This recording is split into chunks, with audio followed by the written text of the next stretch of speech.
Bərdə rayon İcra Hakimiyyəti başçısının Mirasəfi kəndində səyyar qəbul görüşü keçirilib. Keçirilən görüşdə İcra Hakimiyyətinin başçısı, aparatın məsul şəxsləri, hüquq mühafizə orqanlarının, təhsil, səhiyyə, mədəniyyət, xidmət təşkilatlarının rəhbərləri, bələdiyyə, inzibati ərazi dairəsi üzrə nümayəndəliyin əməkdaşları və kənd sakinləri iştirak ediblər. Rayon İcra Hakimiyyətinin başçısı ölkə rəhbərinin tapşırıq və tövsiyələri əsasında respublikamızda aparılan sosial-iqtisadi islahatların, əhalinin rifah halının daha da yaxşılaşdırılması istiqamətində icra olunan layihələrin hər bir yaşayış məntəqəsini əhatə etdiyini vurğulayıb və Mirasəfi kəndində görülən işlər barədə vətəndaşlara ətraflı məlumat verib.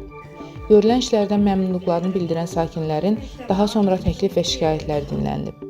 Suvarma məqsədi ilə yeni subartisiyan quyusunun qazılması, elektrik şəbəkəsinin yenidən qurulması, kəndlərarası 1 kilometr yolun asfaltlanması, maddi yardım olunması ilə bağlı müraciətlər dinlənildikdən sonra qaldırılan məsələlərin həlli istiqamətində aidiyyəti qurumlara müvafiq tapşırıqlar verilib. Vüsal Rafiqoğlu, Rauf Qarabağlı, Vəfa Hüseynova, Aran TV Bərdə.